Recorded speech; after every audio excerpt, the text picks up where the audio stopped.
Good morning to all viewers in the Philippines. Sa mga Pilipino, lahat ng mga basketball fans sa Philippines, magandang hapon sa inyong lahat. And to everyone, to all basketball fans around the world in the United States and Canada and the rest. I'm here. Welcome to my YouTube channel. And for today, I'd like to, talk about basketball. Basketball is the most popular sport in the Philippines. We're really big in basketball. Miski ako, I started playing basketball when I was 10 years old. Na-obsess ako especially sa PBA, but as far back as 1985, yan, that's a giveaway sa age ko. As far back as 1985, nanonood na ako ng NBA and my idol was Julius Erving, or better known as Dr. J. Yan, idol ko yan.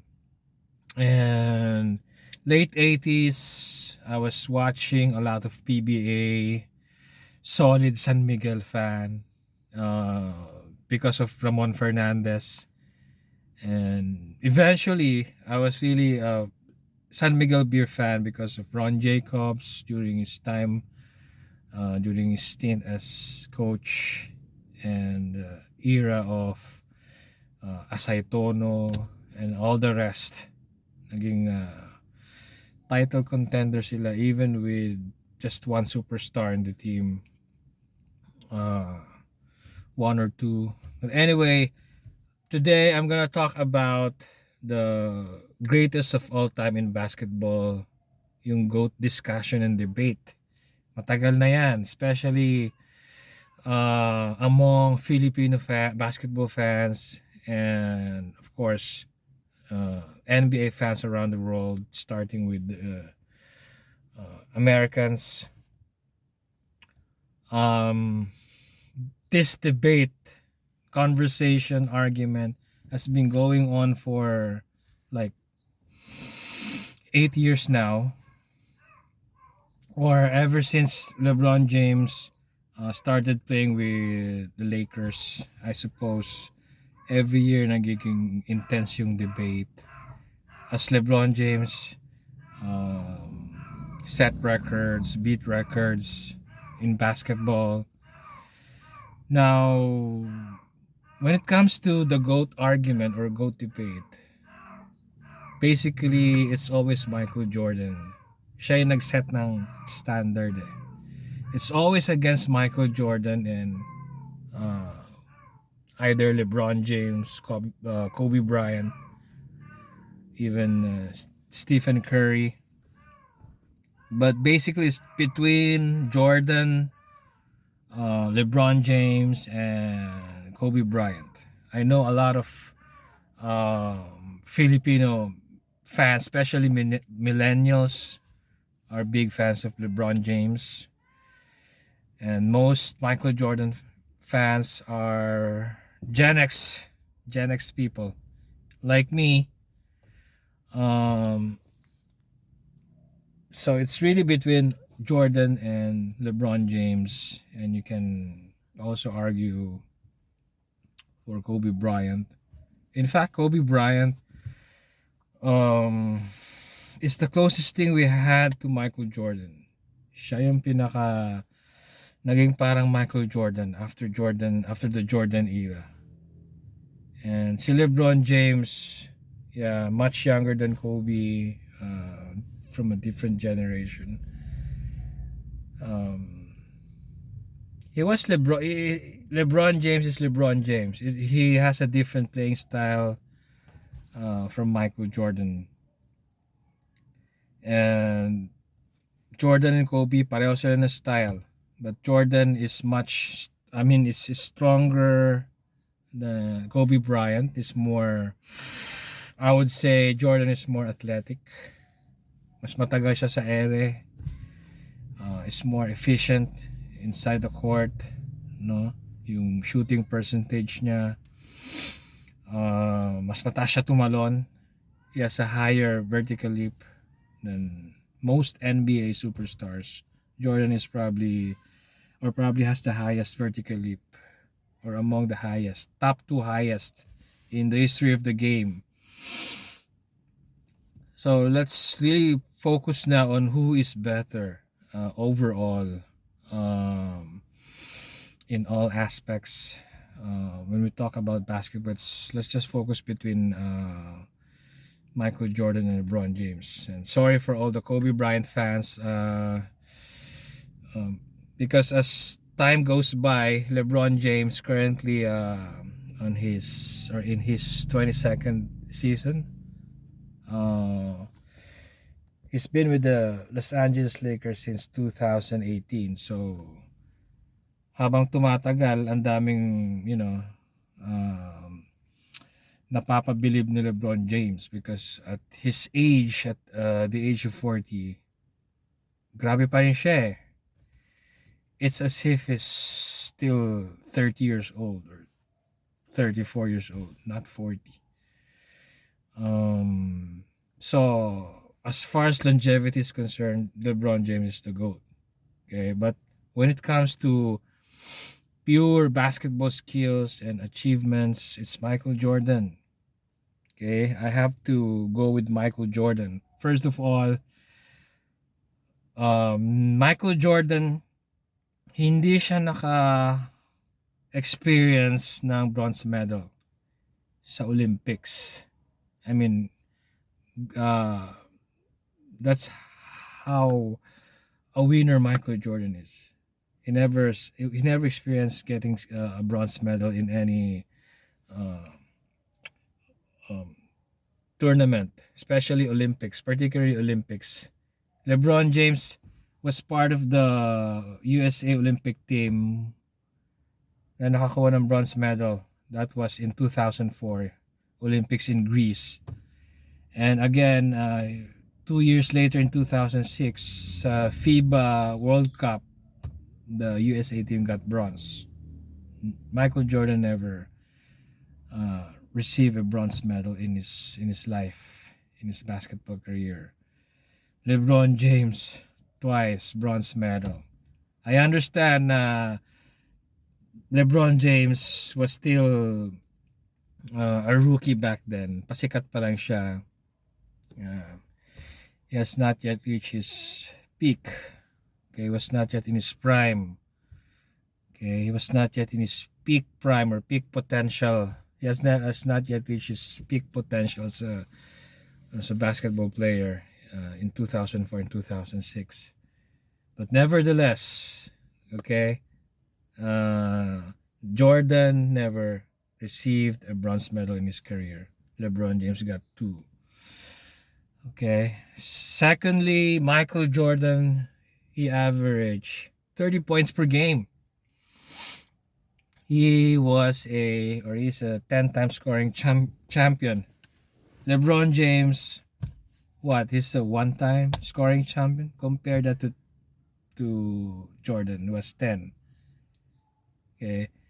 And not to mention, Jordan is a defensive wizard.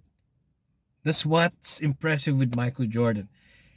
He's not only an offensive juggernaut, he's also a defensive legend.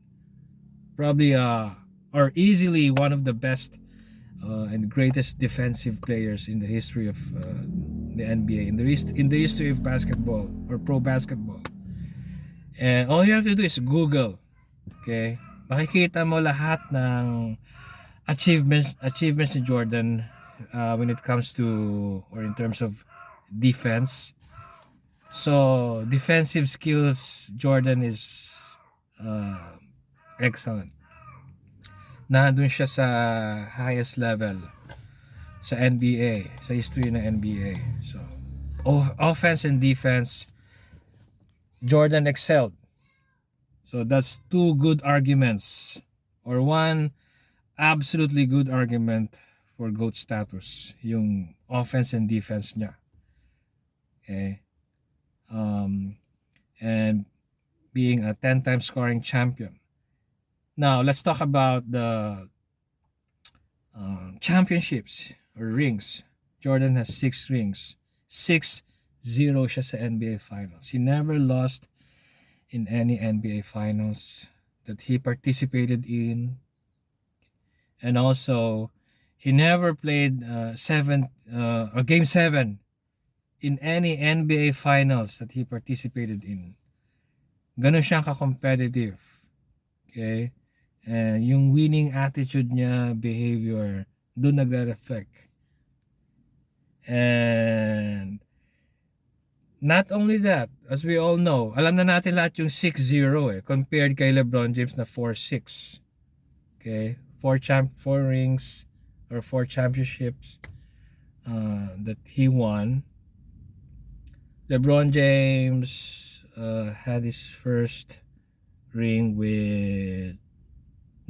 rings with the Miami Heat, and then yung comeback niya sa Cleveland, and yung 4th niya with the Lakers in 2020.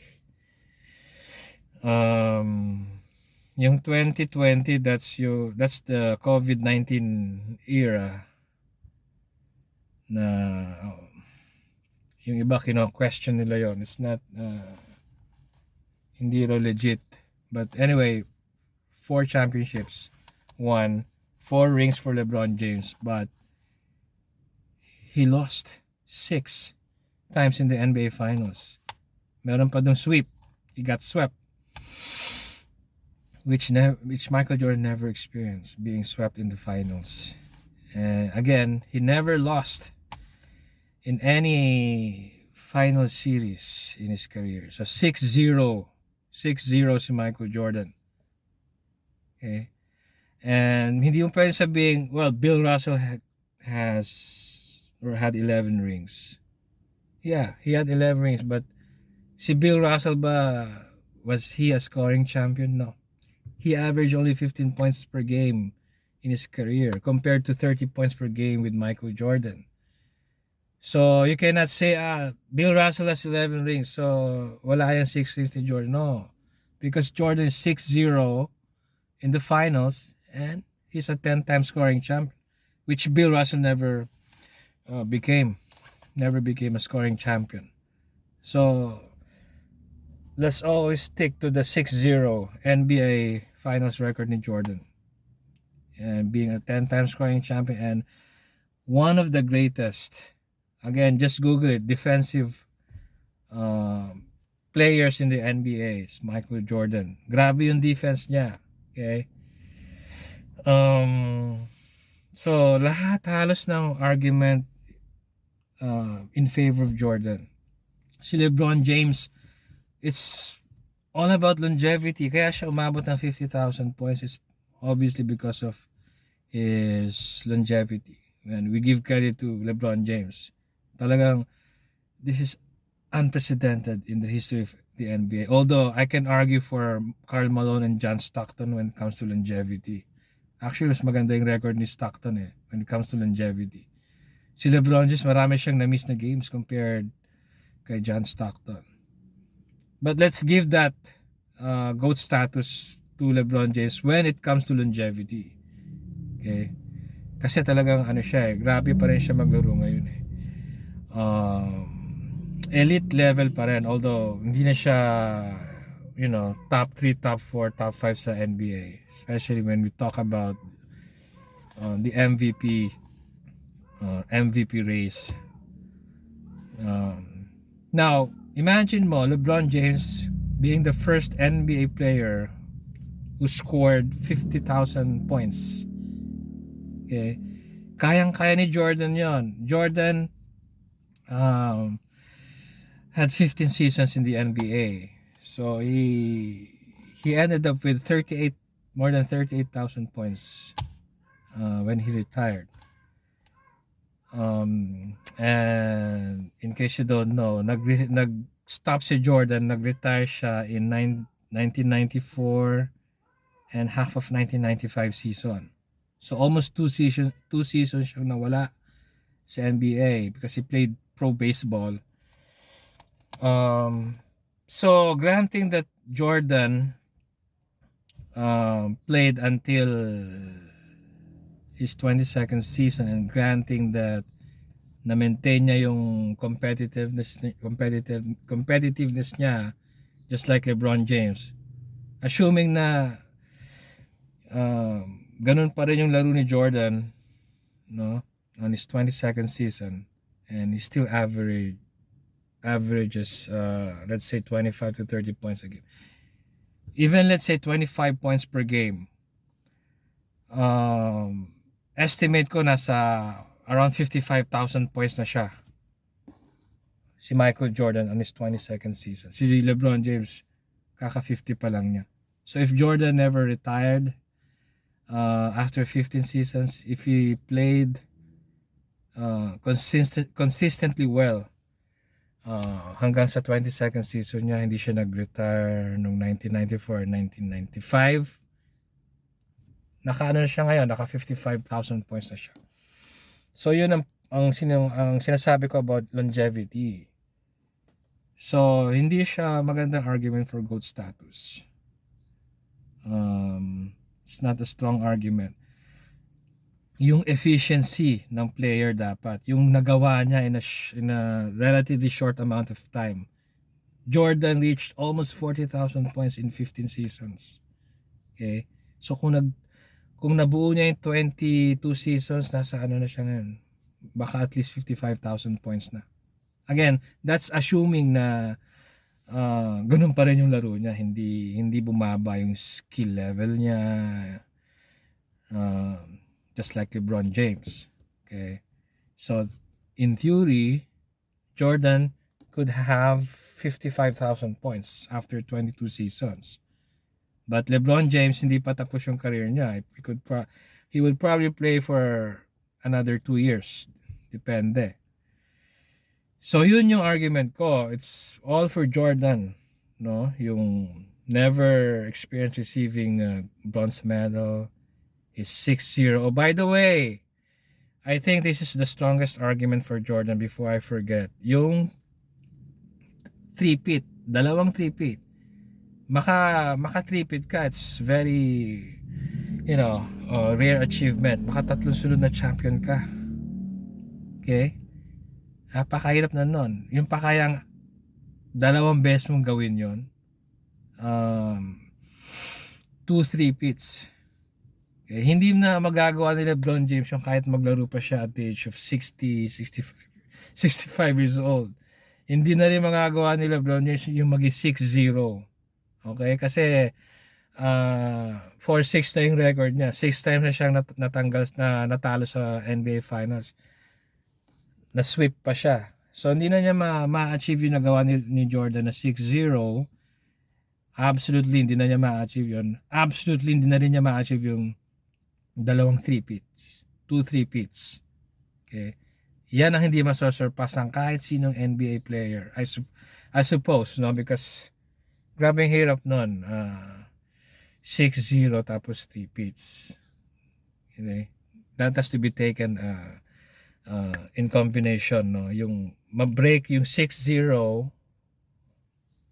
do we think that there will be another player in the future na makaka-achieve na 6-0 in the finals and 2 three-peats? Or mabibreak yon? That's almost impossible. So 6-0 in the NBA finals, 2 three-peats, 10 times scoring champion, defensive legend, wizard, and madami pang iba. Yung influence si Jordan sa culture, not just in the sports culture but throughout outside the basketball culture and sports culture. Jordan's influence is incomparable. Okay. Si Jordan, makukumpara mo siya kay Muhammad Ali, yung ganun level. Pinag-uusapan kahit na ilang generations na nakalipas, yun pa rin pinag-uusapan. That's Jordan. That's Muhammad Ali. So yun, that's the case for Michael Jordan. So he is my GOAT. And LeBron James, as good as he is, malayo siya kay Michael Jordan. At best, is far second to Jordan. But let's give credit to LeBron James. Easily is among the top 6 greatest NBA players of all time. I'll give him that. Easily 6, hindi pwedeng 7, top 7, top 6. Pwede siya mag-second dun sa top 6 within the top 6 greatest NBA players, but far second siya kay Jordan. Okay, so, yun. Peace to all.